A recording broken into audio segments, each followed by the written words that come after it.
Afonso V of Portugal, a monarch whose reign was marked by ambitious conquests, family conflict, revenge, and one of the longest tenures in the country's history. Afonso V's legacy is also deeply intertwined with the age of exploration, contrary to popular belief. He invested significantly in cartography, motivating investors and explorers to chart unknown territories. Moreover, he was a crusader king who led campaigns in North Africa, seeking to reconquer lands for Christianity in Morocco. There was even time to claim the throne of Castile, a testament to his relentless motivation and confidence.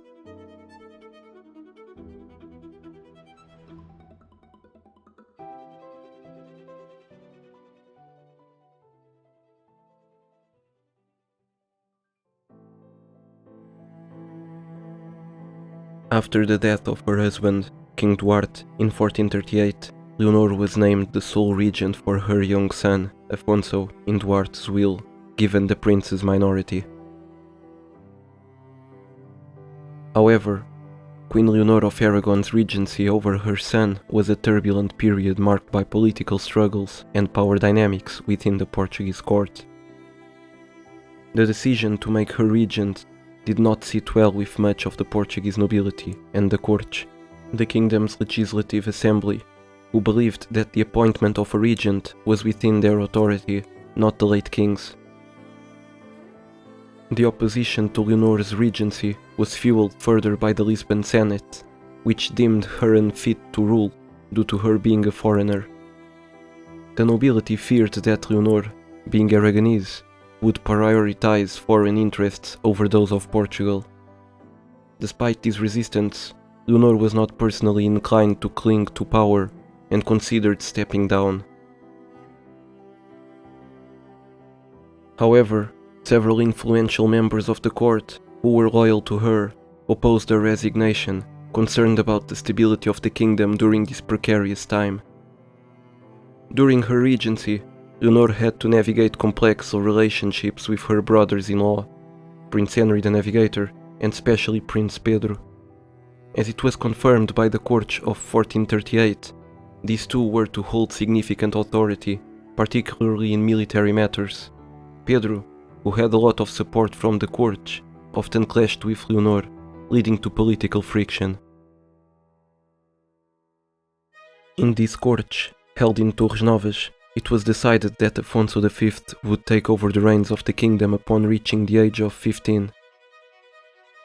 However, the power struggle between Leonor and Pedro would not end here. In the court of 1439, Prince Pedro of Portugal was elected as the regent for his nephew, the young King Afonso V. Prior to this, Queen Eleanor, Afonso's mother, attempted to consolidate her power by ordering regents loyal to her, such as Sintra and Óbidos, not to swear obedience to Pedro. However, these efforts were in vain, as support for Pedro was overwhelming. The Court of Lisbon confirmed that the majority of the country backed Pedro's regency, and he was granted the responsibility of tutoring the young king.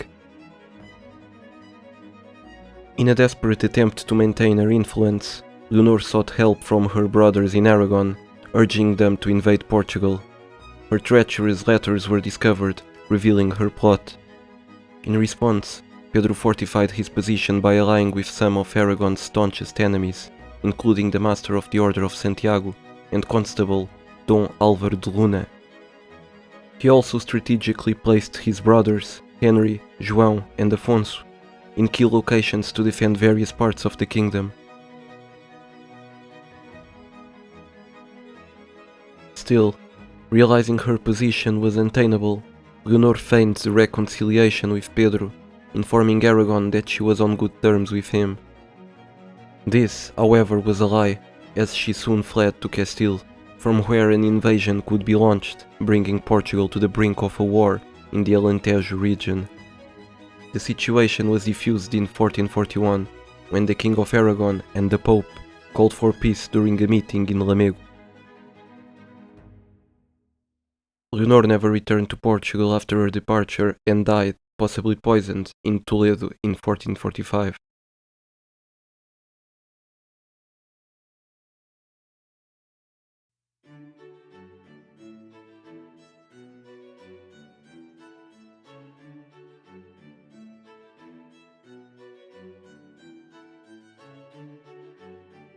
As the regent of his nephew Afonso V, Pedro, Duke of Coimbra, played a pivotal role in shaping the young king's reign.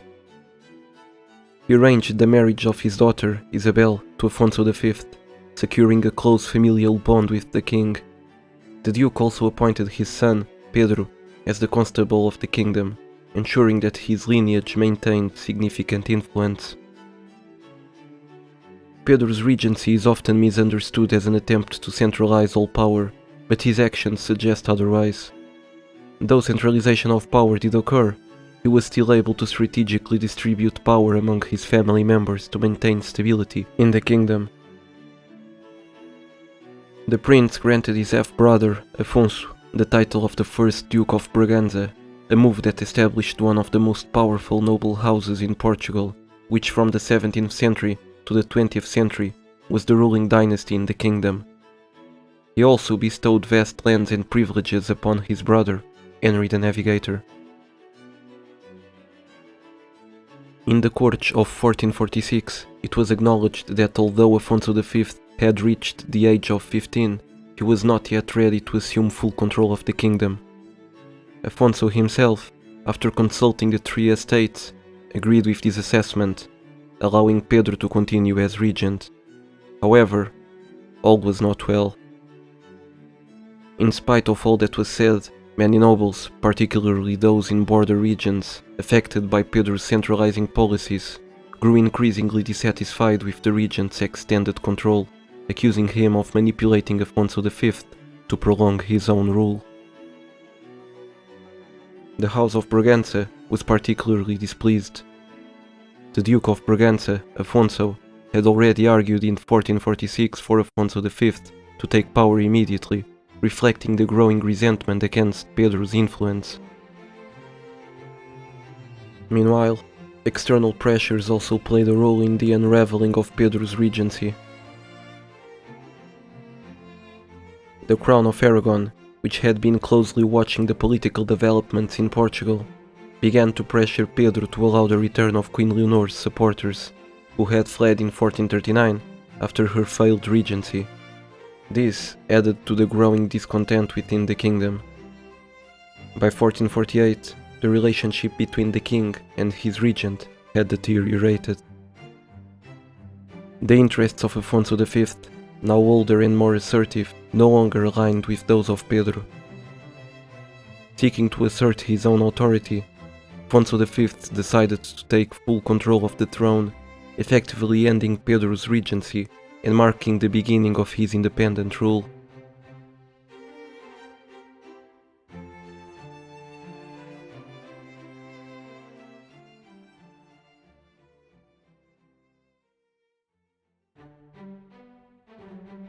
The Afonsine ordinances were a groundbreaking legal compilation, marking the first official codification of laws in Portugal.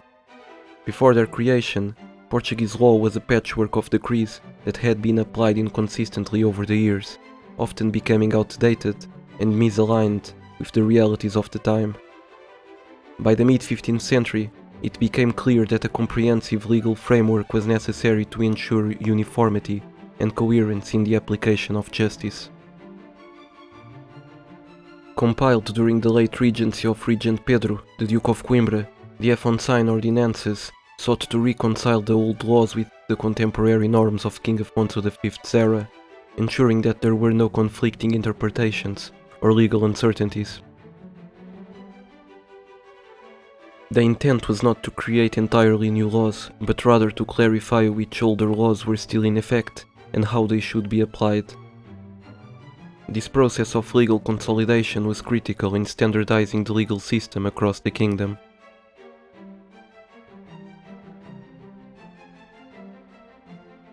The Afonsine ordinances consist of 5 books, each addressing different aspects of governance and society.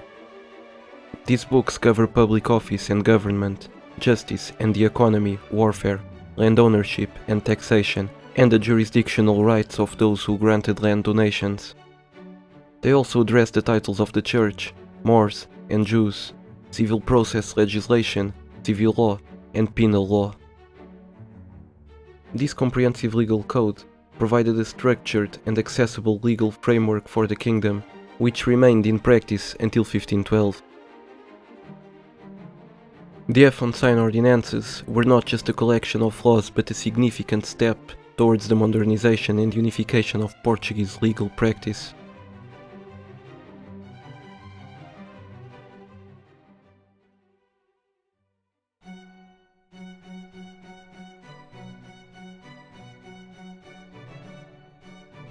Despite Afonso's ascension in 1448, not all regions in Portugal swore allegiance to him. Porto, a significant city, remained loyal to his uncle Pedro, the former regent. This allegiance fueled suspicion and unease within the kingdom. Furthermore, rumors from Aragon began circulating that Pedro intended to invade Castile, further straining relations. Additionally, accusations emerged that Pedro had poisoned Afonso's mother, Queen Eleanor.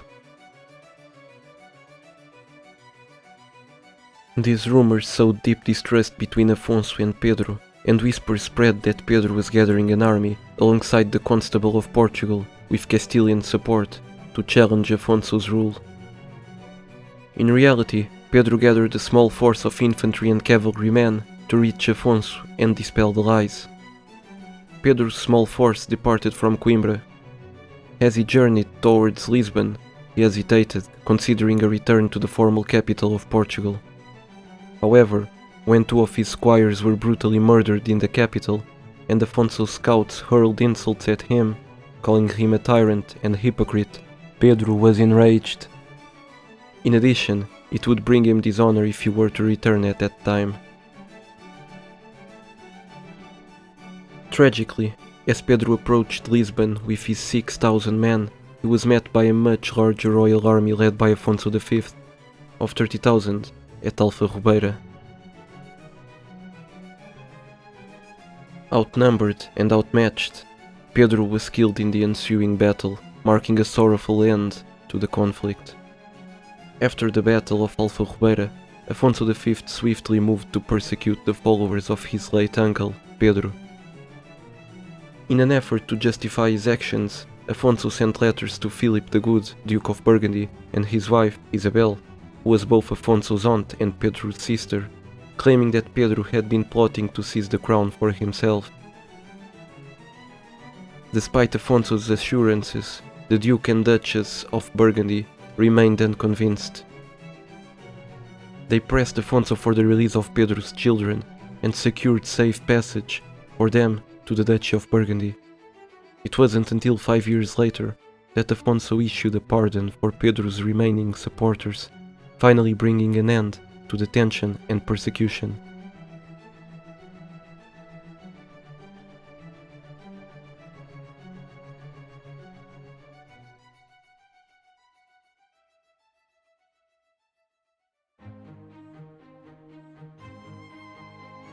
Finally, with reconciliation in the family, Afonso V got to focus in what would give him his sobriquet, the African, his military campaigns in North Africa. The reasons for war were many. After the fall of Constantinople to the Ottomans in 1453, Pope Callistus III called for a crusade to reclaim the city and curb the Ottoman advance. A fleet was assembled, with a Portuguese vice-admiral among its leaders, but despite the Pope's efforts, the crusade never materialized. By 1457, Afonso V shifted his attention to the Maghreb. The strategic necessity of reinforcing Ceuta, a Portuguese stronghold since 1415, became apparent as it required more men to defend it against increasing threats, including an invasion by the King of Fez. Afonso recognized that focusing his crusade efforts in North Africa could also prevent Moroccan corsairs from capturing and enslaving Portuguese citizens along the coast, a recurring issue that lasted until the 19th century.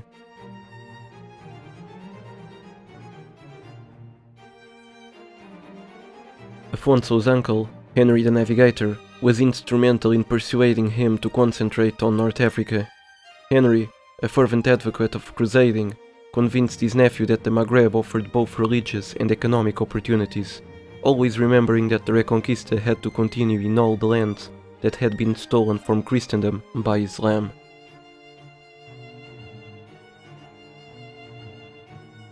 The first major target identified was Tangier, a city of immense symbolic and strategic importance. Tangier was where the remains of Prince Fernando, Afonso's uncle, were held after a disastrous campaign in 1437. Conquering Tangier would not only avenge this loss, but also capture the largest commercial port in the region, crucial for controlling trade routes.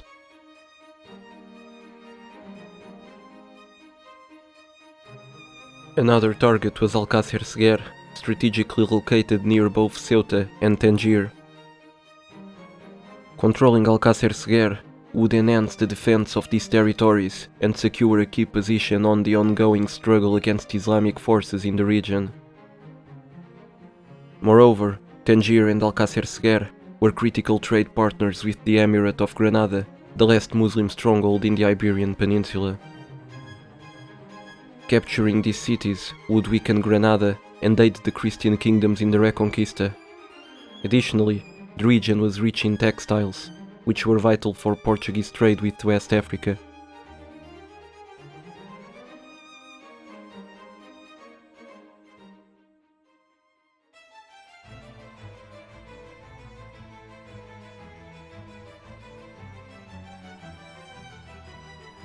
Afonso's first crusade to North Africa occurred in 1458, focusing on the strategic city of Alcácer Seguer, known as Cesarea Seguir in Morocco. This campaign was a key moment in Portugal's ongoing efforts to expand its influence in the region. The expedition was notable not only for its scale, but also for the prominent figures involved. Among the leaders were Henry the Navigator, a driving force behind Portuguese exploration, Dom Fernando, Duke of Viseu, and father of a future Portuguese king, and Afonso, Duke of Braganza, one of the most powerful nobles in the kingdom. The army also included many men who had previously been imprisoned. King Afonso V offered them pardons in exchange for their participation in the campaign, effectively turning the expedition into a path for redemption. Afonso V organized a formidable armada of 93 ships, which set sail from the Saudo River. The fleet was further reinforced at Lagos, growing to an impressive 220 vessels. On October 16, 1458, the armada arrived at Alcácer Seguer. The battle for Alcácer Seguer lasted 2 days, and was marked by fierce resistance from the Moroccan defenders. However, the Portuguese forces, bolstered by the prowess of their knights and the strong firepower of their bombards, ultimately secured victory. The Moroccans, overwhelmed by the relentless assault, surrendered the city to the Portuguese. With the conquest of Alcácer Seguer, Afonso V added the titles Lord of Alcácer in Africa to his existing titles of King of Portugal and the Algarves and Lord of Ceuta. The victory not only expanded Portuguese influence in North Africa, but also solidified Afonso V's reputation as a crusader king. Following the conquest, several Portuguese nobles and soldiers took up residence in Alcácer Seguer, establishing a new stronghold in the region. Duarte de Menezes, the son of the legendary governor of Ceuta, Pedro de Menezes, was appointed governor of the city, ensuring that Portuguese control over the newly conquered territory was firmly established.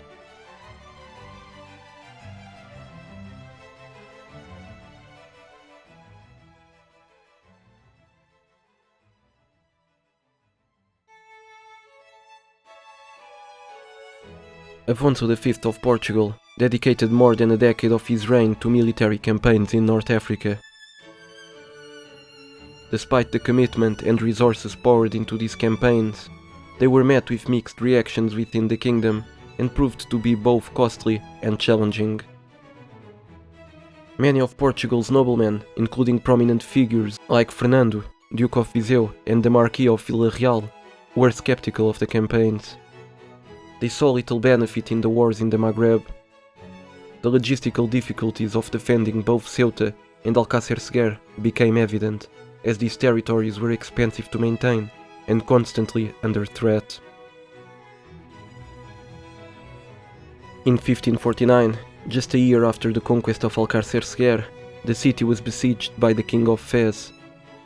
However, the Portuguese governor, Duarte de Menezes, successfully defended the city, aided by the improved fortifications that Afonso V had ordered to allow for effective sorties against the attackers.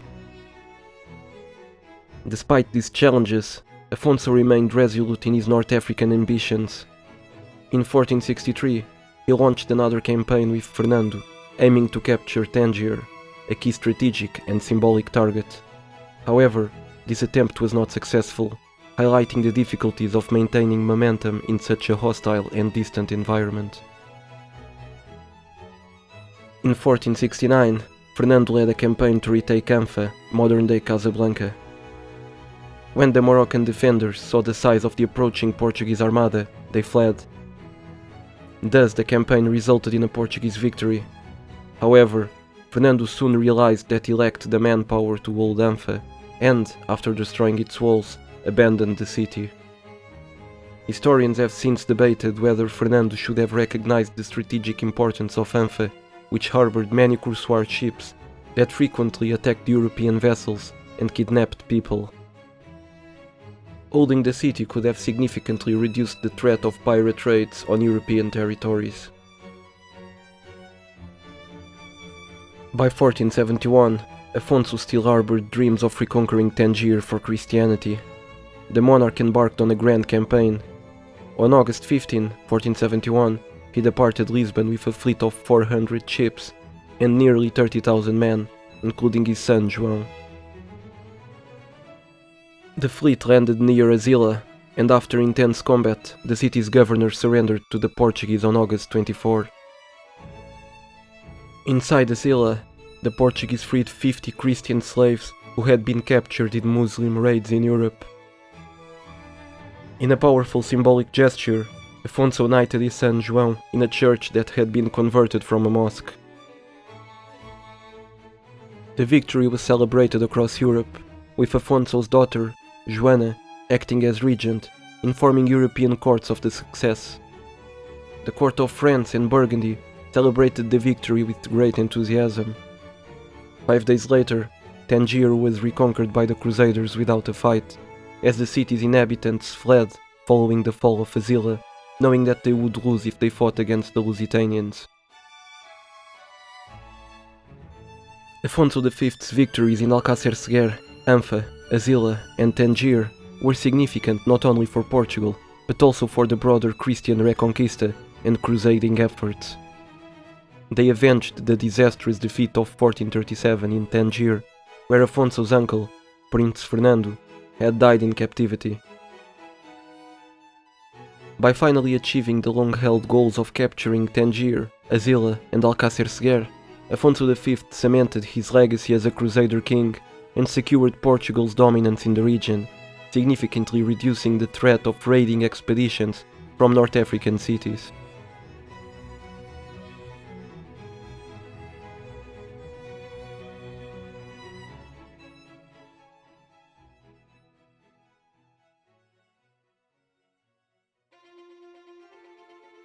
During the reign of King Afonso, the country made significant strides to maritime exploration.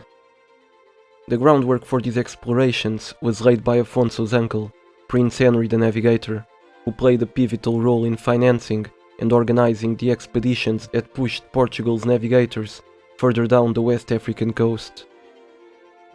In 1453, while Afonso was still a minor, his regent, Infante Pedro, granted Henry the Navigator a monopoly over navigation along the West African coast. This decision was crucial as it provided Henry with the authority and resources to spearhead Portugal's maritime expansion. Henry's efforts were instrumental in several key discoveries during Afonso's reign, shaping the future of world exploration. One of the earliest significant milestones occurred in 1441, when Portuguese explorers sailed past Cape Branco. This achievement was quickly followed by the exploration of the Gulf of Arguin in 1453, an area that would later become a crucial base for Portuguese trade along the West African coast. In 1444, Dinis Dias sailed around Cape Verde, located in present-day Senegal, and reached the island of Gouré. This marked the first European encounter with the Cape Verde Peninsula. Álvaro Fernandes, another prominent navigator, made substantial contributions in 1445 and 1446 by sailing past Cape Roxo and reaching the northern coast of what is now Guinea-Bissau. His voyages brought back valuable information about the West African coastline, which was largely unknown to the Old World at that time. Meanwhile, Diogo de Tave explored the Atlantic and discovered two islands in the Azores archipelago, Corvo and Flores. These discoveries were significant as they expanded Portuguese claims in the mid-Atlantic and provided further bases for future explorations. In 1455, Venetian explorer Alvise Cadamosto, under Henry the Navigator's patronage, explored the Gambia River and the Geba River, as well as the Bisagos Islands. Notably, Cadamosto observed that the North Star disappeared from view as he ventured further south.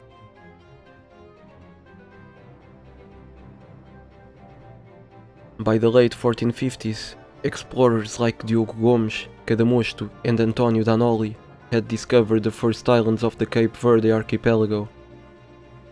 In 1460, Pedro de Sintra reached the coast of Sierra Leone, pushing Portuguese exploration even further south. The following years saw continued progress, with Diogo Afonso discovering the westernmost islands of Cape Verde in 1462, and João Santarém and Pedro Escobar reaching the Gold Coast and the Niger Delta in 1471. These expeditions laid the groundwork for Portugal's future dominance in West African trade, particularly in gold. In 1472, Rui de Sequeira reached Benin and named Lagos the old capital of Nigeria, while Fernão do Pó explored the river Wuri and the islands of the Gulf of Guinea, including Gandobon. A year later, in 1473, Lopo Gonçalves became the first European to cross the equator and reach the southern hemisphere, discovering Cape Lopez. By 1475, Rui de Sequeira and Gonçalves had reached Cape Santa Catarina, further expanding Portuguese knowledge and control of the West African coast.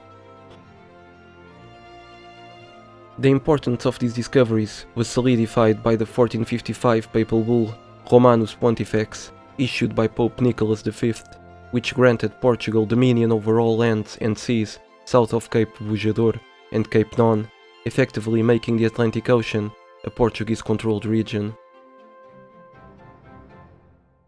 All of these discoveries were crucial for the creation of one of the greatest works of cartography in the 1400s, the Fra Mauro map. Afonso V commissioned it in 1459.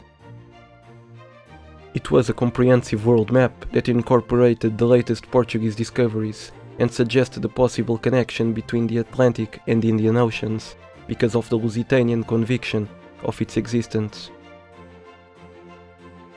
These efforts and achievements were made possible largely due to the vision and support of Henry the Navigator, who passed away in 1460, leaving a lasting legacy that continued to shape world exploration long after his death.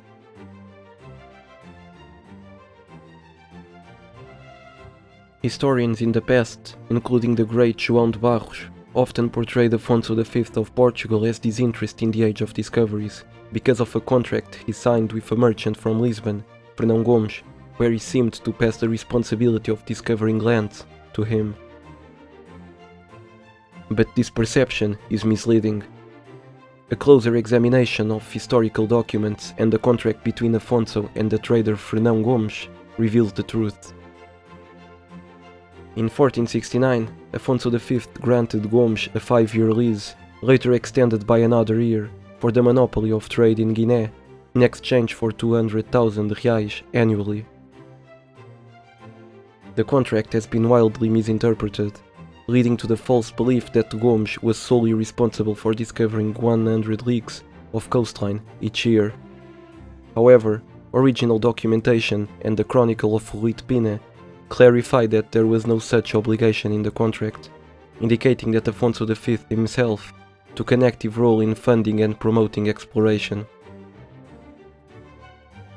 Furthermore, the contract did not cover the lucrative trade in Arguin or certain other valuable products, demonstrating that Afonso reserved the most profitable ventures, or the crown, further evidence of his interest.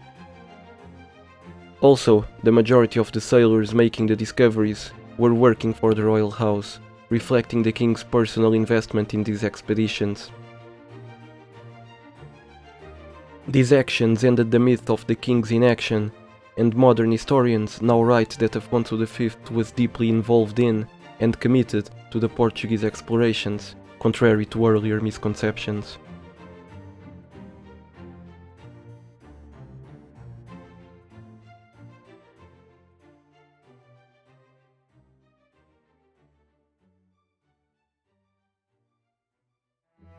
Meanwhile, east of Portugal, in Castile, the famous War of Castilian Succession was about to begin.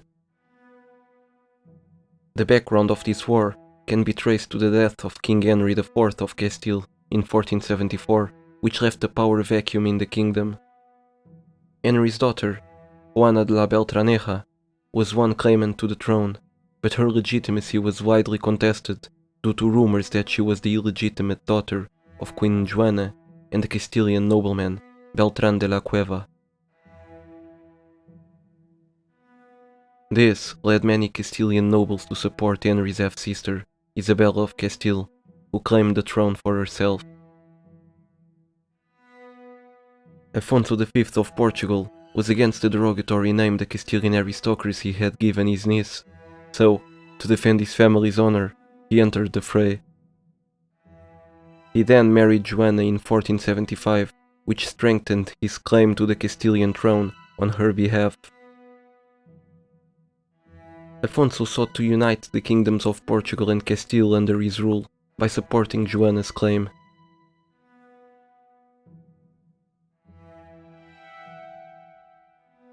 The conflict, which began in 1475, was marked by several key battles and skirmishes. Afonso V led his forces into Castile, initially gaining support from some Castilian nobles who opposed Isabella. However, Isabella was a formidable opponent, both diplomatically and militarily. She had the backing of her husband, Ferdinand of Aragon, and many powerful Castilian factions.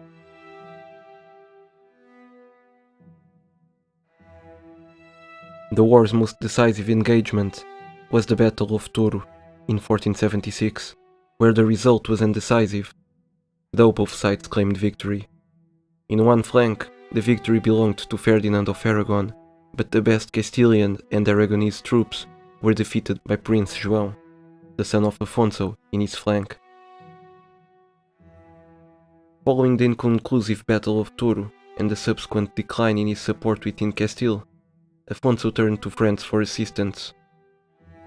He sought to forge an alliance with King Louis XI of France, hoping that French support could tilt the balance in his favor against Isabella and Ferdinand of Spain. In 1476, Afonso traveled to France to personally negotiate this alliance. He aimed to secure military aid and an invasion by France against Aragon. However, Louis XI was more interested in consolidating his own power in Europe than in engaging in conflict on the Iberian Peninsula. This diplomatic mission marked one of Afonso's final efforts to secure the Castilian throne. The failure to obtain substantial French support forced Afonso to reassess his position. Still, the war continued, even being fought thousands of kilometers away from Iberia. In 1478, the Portuguese navy, with 11 ships, crushed the Castilian fleet of 35 ships at the Battle of Guinea in West Africa. Every single boat was captured or destroyed, Furthermore, every member of the Castilian crew was captured and their guns seized, alongside a great amount of the cargo of gold. The conflict ultimately ended in 1479 with the Treaty of Alcáçovas, which saw Afonso V agreeing to renounce his claim to the Castilian throne and recognizing Isabella and Ferdinand as the rightful rulers of Castile. In return, Portugal gained Castile's recognition of all of the Atlantic Ocean territories below the Canaries. This effectively made the Atlantic Ocean Portugal's mare clausum. Furthermore, it was agreed that the daughter of the Catholic monarchs would marry the grandson of Afonso V. This made way for a possible unification of the entire Iberian Peninsula in the future.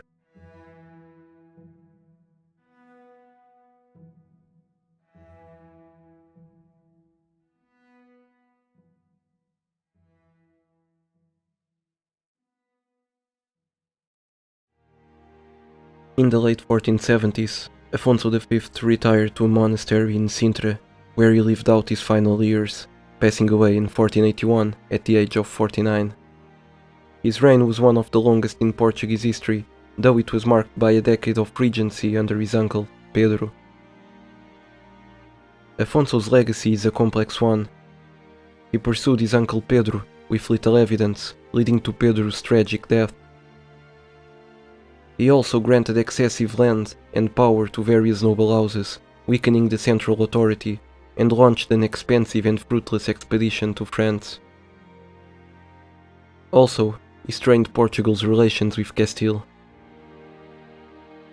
However, Afonso V achieved remarkable successes.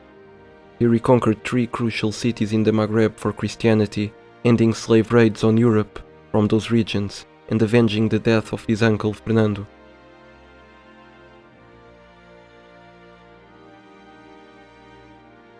He fulfilled the long-standing goals of his uncles by securing these victories in Tangier, Azila and Casar-es-Seguir, and signed the Treaty of Alcáçovas, gaining recognition from the Catholic monarchs that solidified Portuguese dominance over the Atlantic Ocean. Perhaps Afonso's greatest contribution to Portugal was his son, João II, who would go on to become one of the most celebrated kings in the nation's history, to many the best ever, steering Portugal to new heights of power and influence.